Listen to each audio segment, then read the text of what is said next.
Vous écoutez Radio Air Libre. Dans la série Les Maudits, l'émission de ce jour sera consacrée au programme de l'Union anarchiste italienne de 1920 qui a été édité en 2006 par les éditions du Monde libertaire. Enrico Malatesta, qui a vécu de 1853 à 1932, était un militant anarchiste dont l'énergie a servi la cause de la lutte sociale. Né en Italie, ses combats multiples l'ont conduit dans plusieurs pays, en Europe et en Amérique. Le texte qui va suivre demeure d'une grande actualité, puisqu'à l'heure de la mondialisation, nous devons constater que les gouvernements et les politiciens s'emploient à satisfaire les intérêts du grand capital, contrairement à leur prétention de servir les intérêts de la population. Lorsque Malatesta, en parlant des gouvernants, écrit « Sont-ils élus au suffrage universel ? Mais alors, le seul critère, c'est le nombre, qui n'est certes pas une preuve de raison, de justice ou de capacité. Seront élus ceux qui savent le mieux manipuler la population ?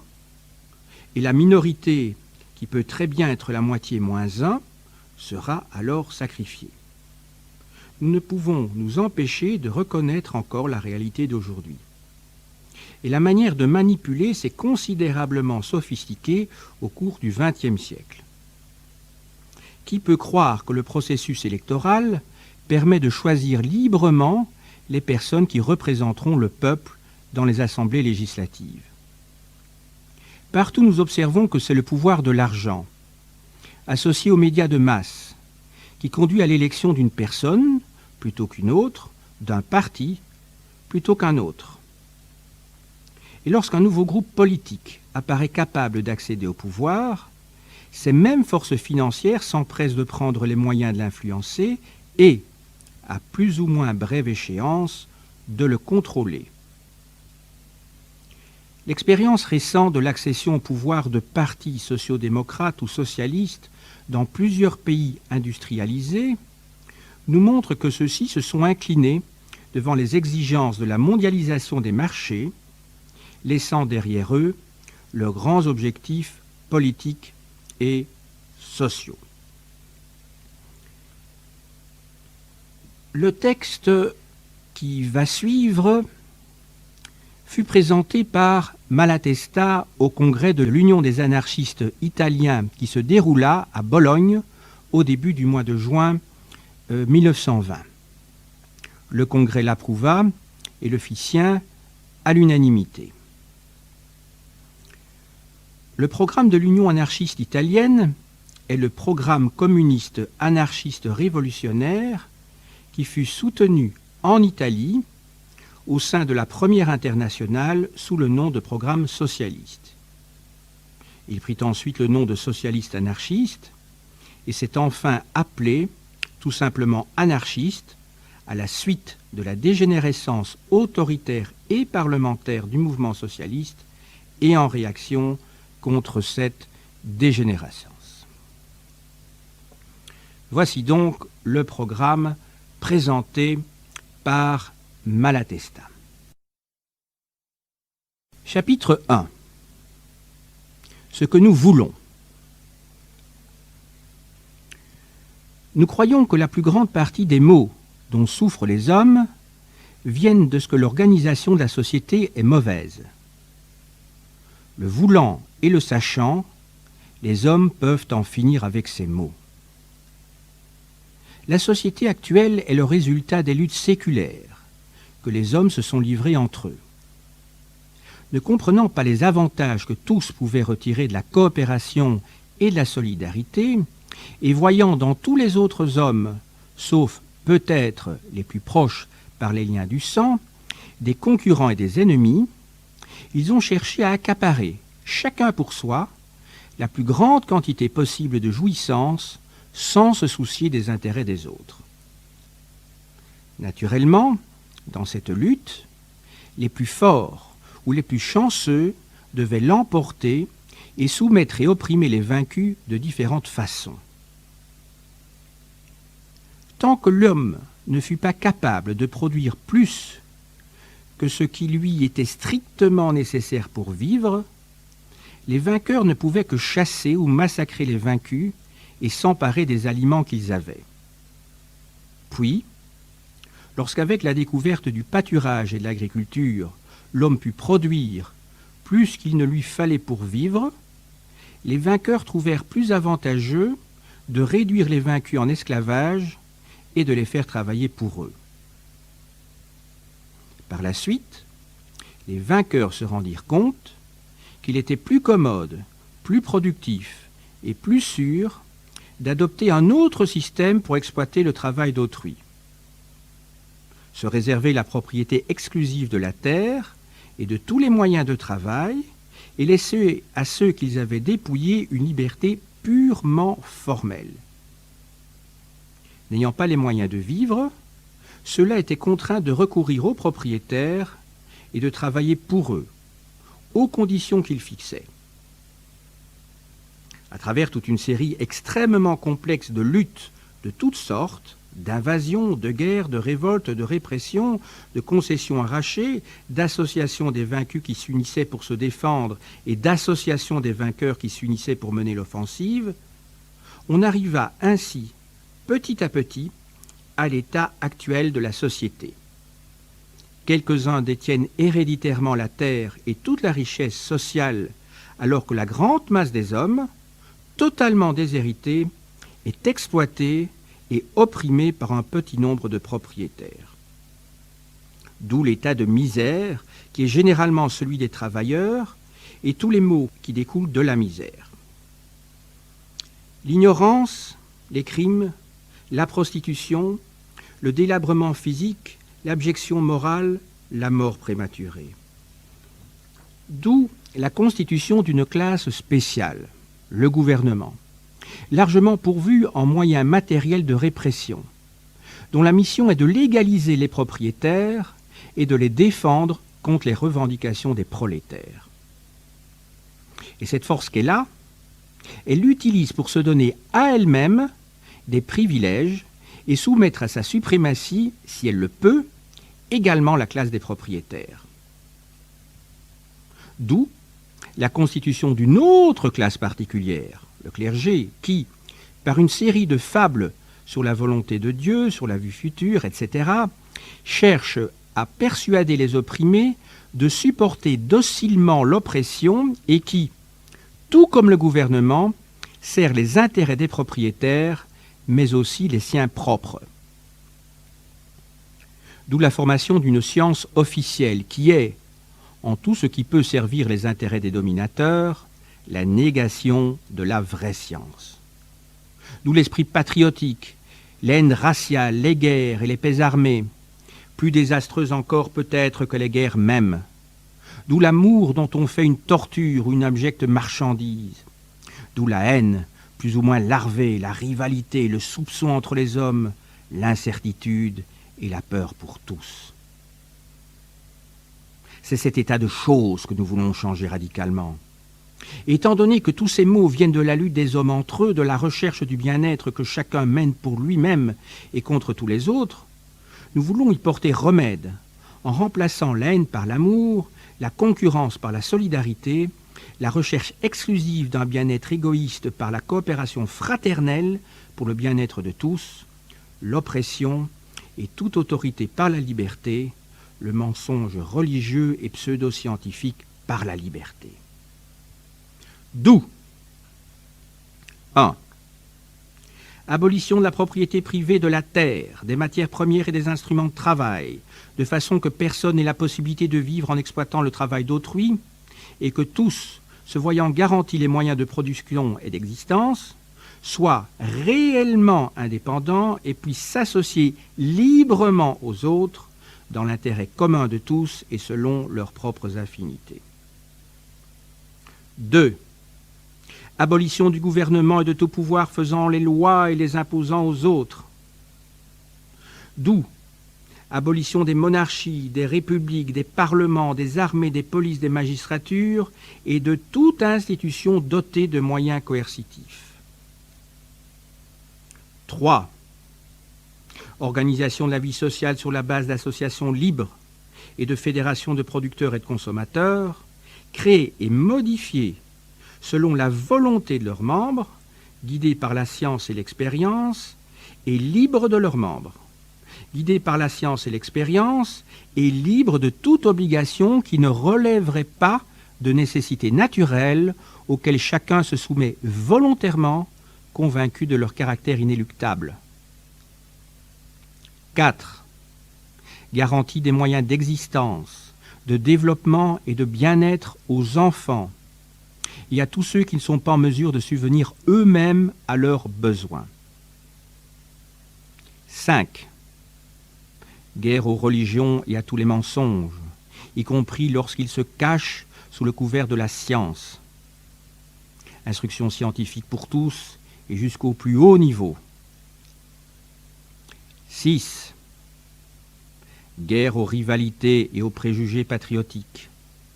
Abolition des frontières, fraternité de tous les peuples. 7.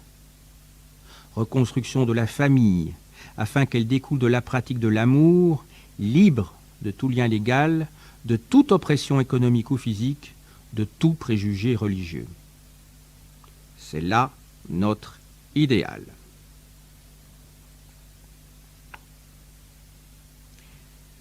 Chapitre 2. Les voies et les moyens. Tel est pour l'essentiel le but que nous voulons atteindre, l'idéal pour lequel nous combattons. Mais il ne suffit pas de désirer une chose. Si on veut vraiment l'obtenir, il faut encore employer pour cela les moyens adéquats. Et ces moyens ne sont pas arbitraires. Ils découlent nécessairement de la fin que l'on vise et des circonstances dans lesquelles on lutte.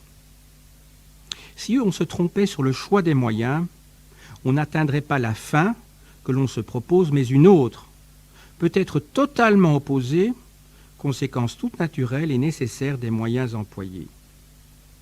Qui se met en route et se trompe de route, va où le mène la route qu'il a prise, et non pas où il veut aller. Il faut donc préciser quels sont les moyens que nous entendons employer qui, à notre avis, mènent au but que nous nous sommes fixés. Notre idéal n'est pas de ceux dont la réalisation dépend du seul individu pris isolément. Il s'agit de changer la façon de vivre en société, d'établir entre les hommes des rapports d'amour et de solidarité, d'atteindre le plein épanouissement matériel, moral et intellectuel de tous les êtres humains, et non pas d'un seul individu, ou des seuls membres de telle ou telle classe, ou de tel ou tel parti. Ce n'est pas là quelque chose qui peut être imposé par la force. C'est quelque chose qui doit naître de la conscience éclairée de chacun et qui doit se réaliser sur la base du libre consentement de tous. Notre première tâche doit donc être de convaincre. Il nous faut attirer l'attention des hommes sur les maux dont ils souffrent et sur la possibilité qu'ils ont d'en finir avec ces maux. Il nous faut susciter en chacun la sympathie pour les maux d'autrui et le vif désir du bien de tous. À celui qui a faim et qui a froid, nous montrerons comment il serait possible et facile de garantir à tous la satisfaction des besoins matériels. À celui qui est opprimé et bafoué, nous dirons comment on peut vivre heureux dans une société d'hommes libres et égaux. À celui qui est torturé par la haine et la rancœur, nous indiquerons le chemin qui, par l'amour, lui permettra de rejoindre ses semblables et d'atteindre la paix du cœur et la joie.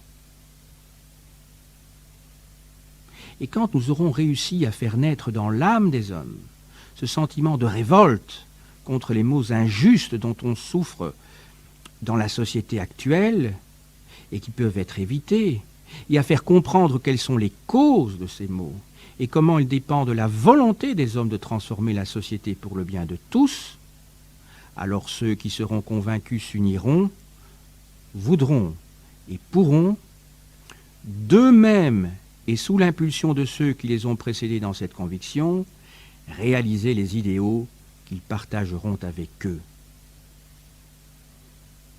Nous l'avons déjà dit. Il serait absurde et en contradiction avec notre but de vouloir imposer la liberté, l'amour entre les hommes, le développement intégral de toutes les facultés humaines par le moyen de la force. C'est donc sur la libre volonté des autres qu'il faut compter, et la seule chose que nous puissions faire, c'est faire en sorte que cette volonté naisse et se manifeste.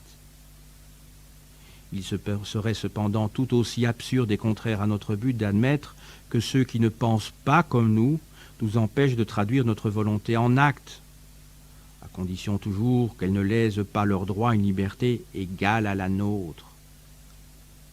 Donc, la liberté pour tous de propager et d'expérimenter ses propres idées, sans autre limitation que celle qui découle naturellement de l'égale liberté de tous. Mais ceux qui bénéficient des privilèges actuels, qui dominent et qui contrôlent toute la vie sociale actuelle, s'y opposent, et s'y opposent par la force brutale. Tous les moyens de production sont entre leurs mains. C'est bien qu'ils suppriment non seulement la possibilité d'expérimenter de nouveaux modes de vie sociale, non seulement le droit des travailleurs à vivre librement de leur propre travail, mais encore jusqu'au droit à l'existence. Et ils obligent ceux qui ne sont pas propriétaires à se laisser exploiter et opprimer s'ils ne veulent pas mourir de faim. Ils ont des polices, des magistratures, des armées, tout spécialement créés pour défendre leurs privilèges. Et ils persécutent, jettent en prison, massacrent ceux qui veulent abolir ces privilèges et réclament moyens d'existence et liberté pour tous. L'expérience historique montre que jamais une classe privilégiée n'a abandonné tout ou partie de ses privilèges et que jamais un gouvernement n'a abandonné le pouvoir autrement que contraint par la force ou par la peur de la force. Inutile de faire appel à l'histoire. Les faits contemporains suffisent à convaincre n'importe qui que la bourgeoisie et les gouvernements tentent bien employer la force matérielle pour se défendre, non seulement contre l'expropriation totale, mais même contre les moindres exigences populaires, et qu'ils sont toujours prêts à s'adonner aux persécutions les plus atroces et aux massacres les plus sanglants. La seule voie qui reste au peuple qui veut s'émanciper est d'opposer la force à la force. La conséquence de tout ce que nous avons dit, c'est que nous devons travailler à réveiller chez les opprimés le vif désir d'une transformation sociale radicale et les convaincre qu'ils ont la force de vaincre s'ils s'unissent. Nous devons propager notre idéal et préparer les forces morales et matérielles nécessaires pour vaincre les forces ennemies et organiser la nouvelle société. Et quand nous aurons la force suffisante, nous devrons mettre à profit les circonstances favorables qui s'offrent ou les créer nous-mêmes pour faire la révolution sociale. Abattre par la force le gouvernement, exproprier par la force les propriétaires, mettre en commun les moyens d'existence et de production et empêcher que de nouveaux gouvernements ne viennent imposer leur volonté et faire obstacle à la réorganisation sociale menée directement par les intéressés. Tout cela est cependant moins simple qu'il ne pourrait sembler à première vue. Il nous faut agir avec les hommes tels qu'ils sont dans la société actuelle, dans ces conditions morales et matérielles extrêmement défavorables.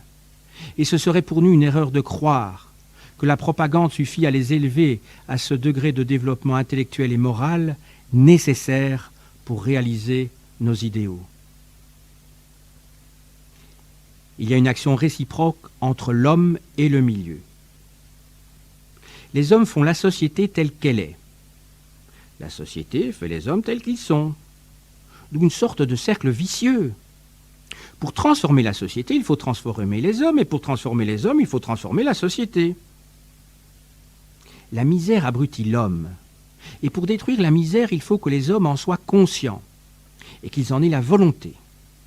L'esclavage éduque les hommes à être esclaves, et pour se libérer de l'esclavage, il faut des hommes qui aspirent à la liberté. L'ignorance fait que les hommes ne connaissent pas les causes de leurs maux, et qui ne savent pas y remédier, et pour détruire l'ignorance, il faut que les hommes aient le temps et les moyens de s'instruire. Le gouvernement habitue les gens à subir la loi et à croire que la loi est nécessaire à la société. Et pour abolir le gouvernement, il faut que les hommes soient convaincus qu'il est inutile et nocif. Comment sortir de ce cercle vicieux?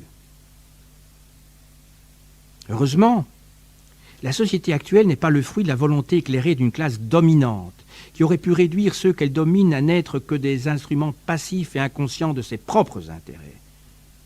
Elle est le résultat de milliers de luttes intestines, de milliers de facteurs naturels et humains ayant agi par hasard, sans critères directeurs, si bien qu'il n'y a pas de division nette, pas plus entre les individus qu'entre les classes.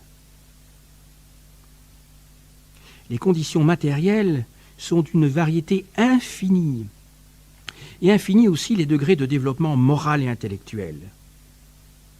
Et à la place occupée dans la société ne correspond pas toujours, et je dirais même qu'elle ne correspond que rarement, aux facultés et aux aspirations de celui qui l'occupe.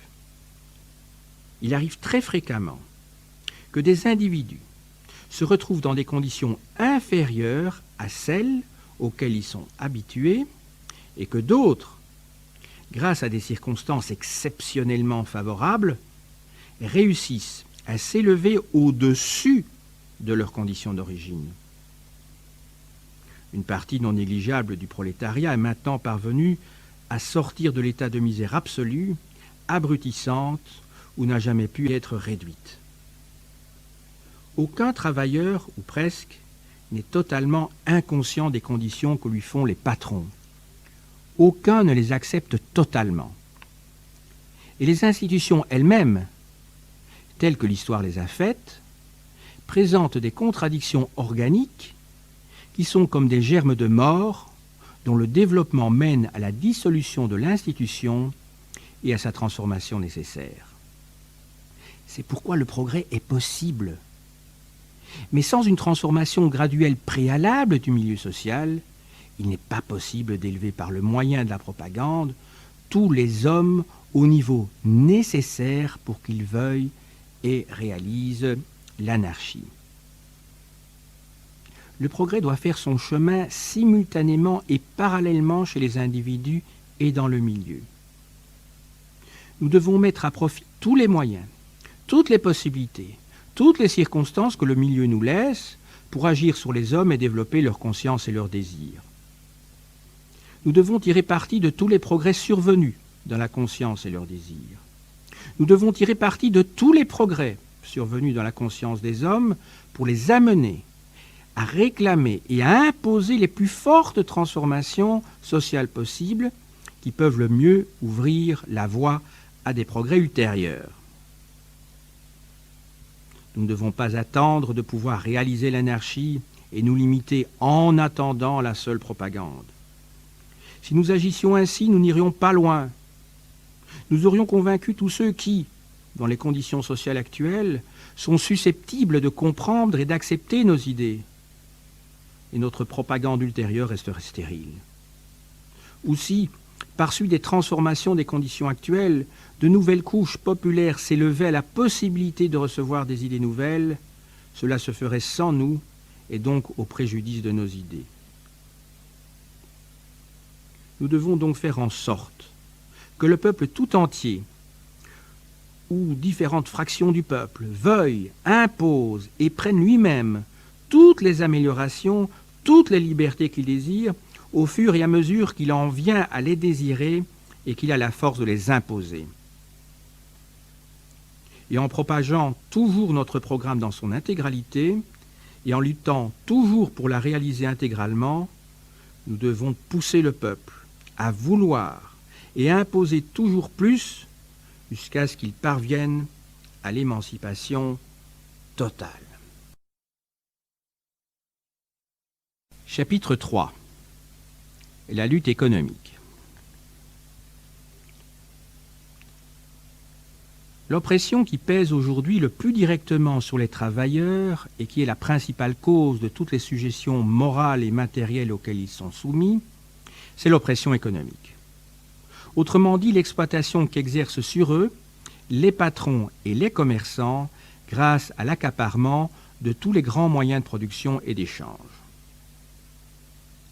Pour supprimer cette oppression radicalement et sans risque de retour, il faut que le peuple tout entier soit convaincu de son droit à user des moyens de production et que ce droit primordial, qui est le sien, il le traduise en actes, en expropriant ceux qui détiennent le sol et toutes les richesses sociales et en mettant le tout à la disposition de tous. Mais peut-on, dès aujourd'hui, procéder à cette expropriation ? Peut-on, dès maintenant, passer directement, sans étape intermédiaire, de l'enfer dans lequel est aujourd'hui le prolétariat au paradis de la propriété en commun ? Les faits démontrent assez ce que les travailleurs sont aujourd'hui capables de faire. Notre tâche est de préparer le peuple, moralement et matériellement, à cette expropriation nécessaire, de la tenter, encore et encore, chaque fois qu'une secousse révolutionnaire nous en donne l'occasion, jusqu'au triomphe définitif. Mais comment pouvons-nous préparer le peuple ? Comment préparer les conditions qui rendront possible non seulement le fait matériel de l'expropriation, mais aussi l'utilisation à l'avantage de tous de la richesse commune ? La seule propagande, parlée ou écrite, est impuissante à gagner à nos idées toute la grande masse du peuple. Nous venons de le dire. Il y faut une éducation pratique qui est, tour à tour, la cause et l'effet d'une transformation graduelle du milieu. Il faut qu'au fur et à mesure que se développe chez eux le sentiment de révolte contre les souffrances injustes et inutiles dont ils sont victimes, et le désir d'améliorer leurs conditions, les travailleurs, unis et solidaires les uns des autres, luttent pour obtenir ce qu'ils désirent. Et nous, en tant qu'anarchistes et en tant que travailleurs, nous devons les pousser et les encourager à lutter et lutter avec eux. Mais ces transformations sont-elles possibles en régime capitaliste ? Sont-elles utiles du point de vue de la future émancipation totale des travailleurs ? Encore une fois, est-il possible dans l'état actuel des choses que les travailleurs parviennent à améliorer leurs conditions ? Cela dépend du concours d'une infinité de circonstances. Quoi qu'en disent certains, il n'existe pas de loi naturelle, loi des salaires, qui déterminerait la part du produit de son travail qui revient au travailleur. Si on veut formuler une loi, elle ne pourrait être que celle-ci. Normalement, le travail ne peut pas descendre au-dessous de cette part qui est nécessaire au maintien de la vie. Pas plus qu'il ne peut normalement s'élever jusqu'à ne laisser aucun profit au patron. Il est clair que, dans le premier cas, les ouvriers mourraient et ne toucheraient donc plus de salaire, et que dans le second cas, les patrons cesseraient de faire travailler et ne paieraient donc plus de salaire. Mais entre ces deux extrêmes impossibles, il y a une infinité de degrés qui vont des conditions de misère de nombre des travailleurs agricoles jusqu'à celles presque décentes des ouvriers des grandes villes qui ont de bons métiers. Le salaire, la durée de la journée de travail et toutes les autres conditions de travail sont le résultat de la lutte entre patrons et ouvriers. Les patrons cherchent à donner le moins possible aux ouvriers et à les faire travailler jusqu'à épuisement complet. Les ouvriers cherchent, ou devraient chercher, à travailler le moins possible et à gagner le plus possible. Quand les travailleurs se contentent de n'importe quoi, ou quand, tout en n'étant pas contents, ils ne savent pas opposer de résistance valable au patron, ils sont rapidement réduits à des conditions de vie animales. Quand, au contraire, ils se font une idée quelque peu élevée de la façon dont devraient vivre des êtres humains, Quand ils savent s'unir et, refusant de travailler et menaçant implicitement ou explicitement de se révolter, ils savent imposer le respect au patron, alors ils sont traités de façon relativement supportable. De sorte que l'on peut dire que, dans certaines limites, le salaire est celui que l'ouvrier exige. L'ouvrier en tant que classe s'entend et non pas en tant qu'individu. C'est donc en luttant, en résistant au patron que les travailleurs peuvent empêcher, jusqu'à un certain point, que leurs conditions ne s'aggravent, et qu'ils peuvent même obtenir de réelles améliorations. C'est là une vérité que l'histoire du mouvement ouvrier a démontrée. Cependant, il ne faut pas exagérer la portée de cette lutte menée entre ouvriers et patrons sur le terrain exclusivement économique. Les patrons peuvent céder, et cèdent souvent devant les exigences des ouvriers énergiquement exprimées, tant qu'il ne s'agit pas de prétentions trop énormes. Mais si les ouvriers se mettaient à vouloir, et il est urgent qu'ils s'y mettent, être traités de façon telle que le patron n'y trouverait plus de profit et qu'il y aurait ainsi expropriation indirecte, il est bien certain que les patrons feraient appel au gouvernement et chercheraient par la violence à contraindre les ouvriers à rester à leur place d'esclaves salariés. De plus, bien avant que les ouvriers ne puissent exiger de recevoir comme rémunération de leur travail l'équivalent de tout ce qu'ils ont produit, la seule lutte économique devient impuissante à poursuivre l'amélioration des conditions des travailleurs. Les ouvriers produisent tout, et sans eux, il n'est pas possible de vivre. Il semblerait donc qu'ils pourraient imposer tout ce qu'ils veulent en refusant de travailler. Mais l'union de tous les travailleurs, ne serait-ce que d'un seul métier ou d'un seul pays, est difficile à obtenir. Et à l'union des ouvriers s'oppose l'union des patrons.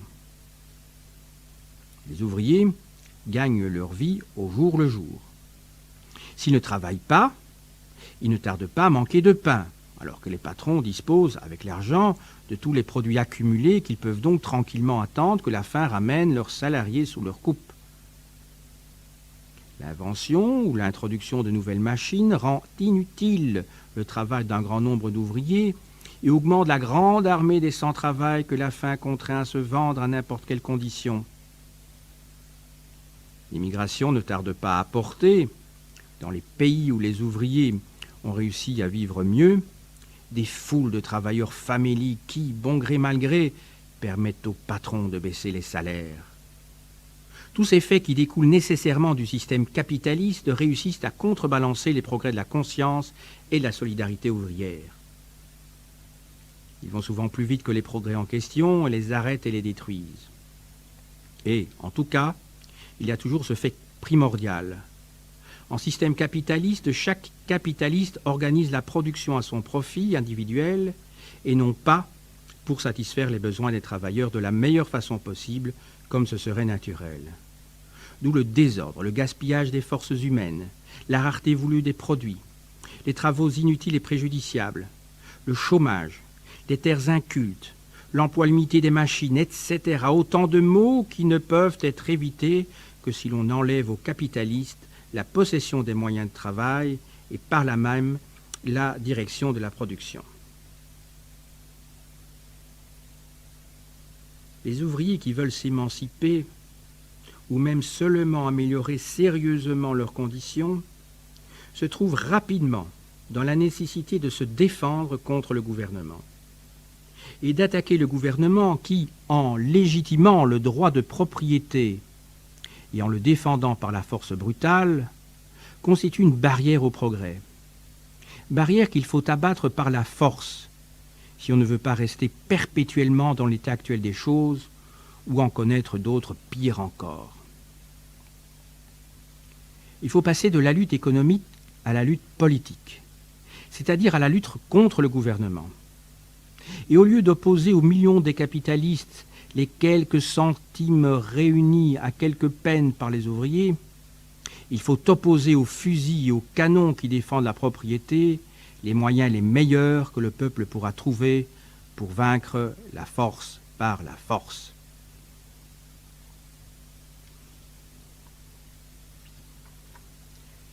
Chapitre 4. La lutte politique.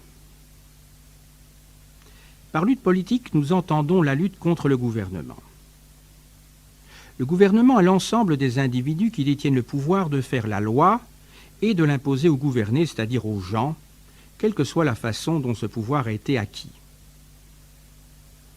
Il est la conséquence de l'esprit de domination et de la violence avec laquelle quelques hommes se sont imposés aux autres. Le gouvernement crée le privilège et est créé en même temps par le privilège dont il est le défenseur naturel. On dit que le rôle du gouvernement est actuellement de défendre le capitalisme, mais qu'une fois le capitalisme aboli, il représenterait et gérerait alors les intérêts de tous. C'est une erreur. D'abord, le capitalisme ne pourrait être détruit que lorsque les travailleurs, ayant chassé le gouvernement, prendront possession de la richesse sociale et organiseront la production et la consommation dans l'intérêt de tous, et dans leur propre intérêt, sans rien attendre d'un gouvernement qui ne serait pas capable de réaliser cela, même s'il le voulait. Bien plus, si le capitalisme était détruit et qu'on laisse subsister un gouvernement, ce dernier créerait de nouveau le capitalisme en concédant toutes sortes de privilèges. Comme il ne pourrait pas contenter tout le monde, il aurait besoin d'une classe économiquement puissante qui l'appuierait en échange de la protection légale et matérielle qu'il lui fournirait. On ne peut, par conséquent, abolir le privilège et établir solidement et définitivement la liberté et l'égalité sociale qu'en abolissant le gouvernement. Non pas tel ou tel gouvernement, mais le gouvernement en tant qu'institution. Mais il faut le consentement de l'ensemble de la population, comme pour tous les faits d'intérêt général, et plus encore que pour tout autre fait d'intérêt général. C'est pourquoi nous devons nous efforcer de convaincre les gens que le gouvernement est inutile et nocif, et qu'on peut vivre mieux sans gouvernement. La seule propagande est impuissante à convaincre tout le monde. Nous l'avons déjà dit plus d'une fois. Et si nous voulions nous limiter à faire de la propagande contre le gouvernement, en attendant, sans rien faire d'autre, le jour où les gens seraient convaincus qu'il est possible et utile d'abolir complètement toute espèce de gouvernement, ce jour ne viendrait jamais. En faisant toujours de la propagande contre toute espèce de gouvernement et en réclamant toujours la liberté intégrale, nous devons favoriser toutes les luttes pour les libertés partielles, parce que nous sommes persuadés que c'est en luttant qu'on apprend à lutter, et que, quand on commence à goûter un peu de liberté, on finit par la vouloir tout entière. Nous devons toujours être avec le peuple et faire en sorte qu'il veuille au moins quelque chose. Si nous ne réussissons pas à faire qu'il veuille beaucoup, nous devons faire en sorte qu'il apprenne à vouloir le conquérir lui-même et qu'il n'ait que haine et mépris pour quiconque est au gouvernement ou veut y aller. Par les lois, le gouvernement a aujourd'hui le pouvoir de régir la vie sociale, d'augmenter ou de restreindre les libertés des citoyens. Ne pouvant pas encore lui arracher ce pouvoir, nous devons chercher à l'amoindrir et à l'obliger à en user de la façon la moins nocive possible. Mais cela, nous devons le faire en étant toujours en dehors du gouvernement et contre lui, en faisant pression sur lui par l'agitation de la rue, en menaçant de prendre de force ce qu'on réclame. Nous ne devons jamais accepter de fonction législative, quelle qu'elle soit, générale ou locale, parce qu'ainsi, nous diminuerions l'efficacité de notre action et trahirions l'avenir de notre cause.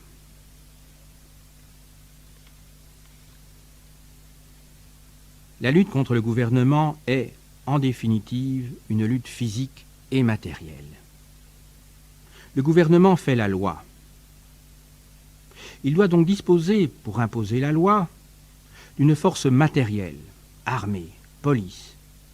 Sinon, n'obéiraient que ceux qui le voudraient, et la loi cesserait d'en être une pour devenir une simple série de propositions que tous seraient libres d'accepter ou de refuser.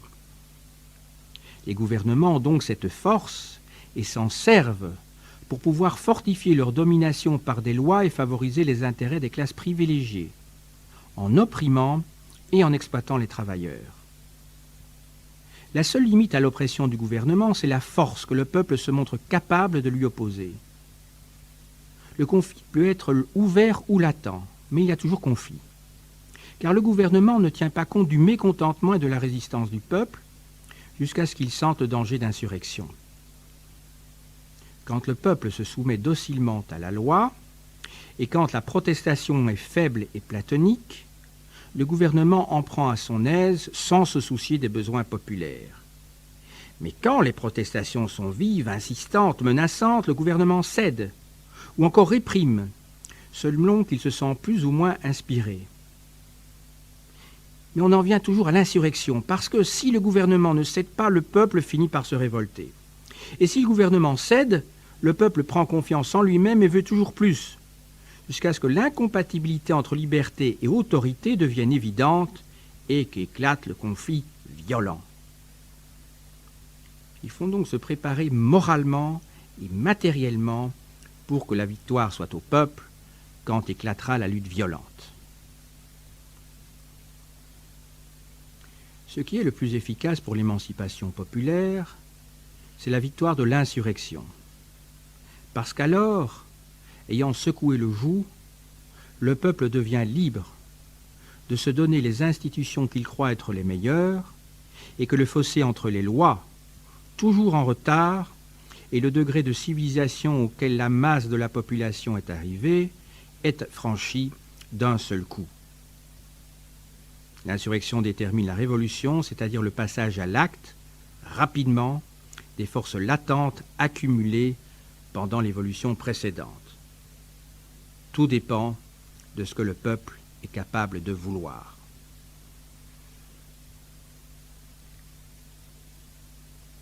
Inconscient des causes véritables de ces maux, le peuple a toujours voulu, trop peu dans les insurrections passées, et il a obtenu trop peu. Que voudra-t-il dans la prochaine insurrection ? Cela dépend en partie de notre propagande et de l'énergie que nous saurons déployer. Nous devons pousser le peuple à exproprier les propriétaires, à mettre en commun les biens et à organiser lui-même la vie sociale par le biais d'associations librement consenties sans attendre les ordres de qui que ce soit. Tout corps constitué qui, sous un nom ou sous un autre, constituant, dictature, etc., s'arrogerait, même à titre provisoire, le droit de faire la loi et d'imposer aux autres sa propre volonté par la force. Et si la masse du peuple ne répond pas à notre appel, voilà ce que nous devons faire. Au nom du droit qui est le nôtre d'être libre, même si les autres veulent rester esclaves, et pour l'efficacité de l'exemple. Traduire nous-mêmes en actes le plus que nous pourrons nos idées. Ne pas reconnaître le nouveau gouvernement, maintenir toujours vivace la résistance, et faire que, là où nos idées seront accueillies avec sympathie, les gens se constituent en communauté anarchiste, qu'ils repoussent toute ingérence du gouvernement, qu'ils établissent avec les autres localités des rapports libres et qu'ils se donnent les moyens d'y vivre comme ils l'entendent. Nous devons surtout nous opposer par tous les moyens à ce que se reconstituent la police et l'armée et saisir cette occasion propice pour pousser les travailleurs des localités non anarchistes à profiter de l'absence des forces de répression pour imposer ces exigences plus grandes qu'il nous appartient de les laisser pousser à avoir. Quelle que soit la façon dont les choses tourneront, nous devrons toujours, et sans jamais un seul instant d'interruption, continuer la lutte contre les propriétaires et contre les gouvernants en ayant toujours en vue l'émancipation totale, économique, politique et morale de l'humanité toute entière. Chapitre 5, conclusion. Nous voulons donc abolir radicalement la domination et l'exploitation de l'homme par l'homme. Nous voulons que les hommes, rendus frères par une solidarité consciente et délibérée, coopèrent tous volontairement au bien-être de tous. Nous voulons une société dont le but soit de donner à tous les êtres humains les moyens d'atteindre le maximum de bien-être possible, le plus grand développement moral et matériel possible. Nous voulons pour tous du pain, la liberté, l'amour et la science. Pour atteindre ce but suprême, nous croyons qu'il est nécessaire que les moyens de production soient à la disposition de tous et que nul homme ou groupe d'hommes ne puisse obliger les autres à se soumettre à sa propre volonté, ni exercer d'autre influence que la force de la raison et de l'exemple. Donc, expropriation à l'avantage de tous, de ceux qui détiennent le sol et le capital, et abolition du gouvernement. Et en attendant de pouvoir le faire, propagande de notre idéal, organisation des forces populaires, lutte permanente, pacifique ou violente, selon les circonstances, contre le gouvernement et contre les propriétaires, pour conquérir le plus possible de liberté et de bien-être pour tous. Nous avons donc entendu le texte de Malatesta. Il s'impose maintenant de voir combien ce texte reste actuel. Lorsque les intérêts de la classe dominante commandent que l'État se retire de toutes ses activités, le gouvernement n'hésite pas à adopter les politiques qu'il faut pour privatiser les organismes publics au profit d'entreprises privées qui savent soutenir ses gouvernants au moment opportun. De nos jours, le mouvement social combat plutôt pour empêcher que l'État réponde aux exigences du capital qui exigent le démantèlement des services publics et des programmes sociaux, la déréglementation et la privatisation. Bien sûr, les critiques de Malatesta à l'égard du gouvernement demeurent toujours pertinentes.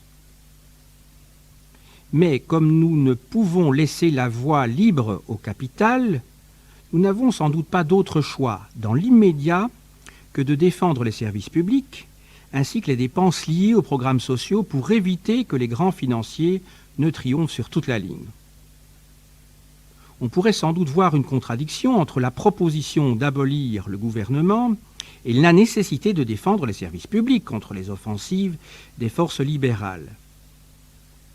En réalité, il ne saurait être question d'attendre l'avènement d'une société libertaire avant de mettre en place des moyens pour assurer une vie meilleure aux hommes et aux femmes de nos sociétés. Les services publics et les programmes sociaux constituent des outils pour alléger le poids de l'exploitation capitaliste. Il importe cependant d'encourager toute stratégie permettant aux citoyennes et aux citoyens de s'approprier ces outils collectifs et de les soustraire à l'arbitraire gouvernemental et capitaliste. Il n'y a donc là qu'apparence de contradiction. S'il y a une différence entre la situation de la fin du XIXe siècle et celle d'aujourd'hui, c'est sans doute le fait que les services publics, y compris la fonction publique, se sont développés considérablement, souvent sous la pression des classes populaires. De plus, les travailleuses et les travailleurs de ces services sont, dans une large proportion, syndiqués, ce qui peut en faire des alliés importants dans le combat pour l'avènement d'une société libre.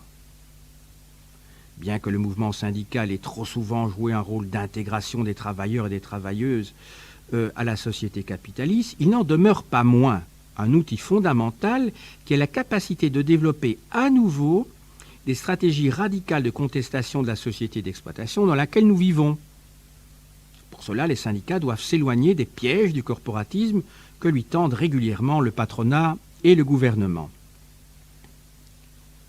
Parce qu'elles sont salariées et syndiquées, ces personnes qui travaillent dans les services sociaux et dans la santé, l'éducation, la sécurité du revenu, la protection des droits, les transports publics, la protection des ressources naturelles et de l'environnement, etc., sont bien placées pour participer au combat actuel contre l'élargissement du pouvoir économique au détriment de la société civile. C'est pourquoi il faut inciter les syndicats, regroupant ces travailleuses et travailleurs, à intensifier la résistance à la mondialisation de l'économie, qui permet à une petite clique de financiers de concentrer encore davantage ce pouvoir entre leurs mains et à leur profit.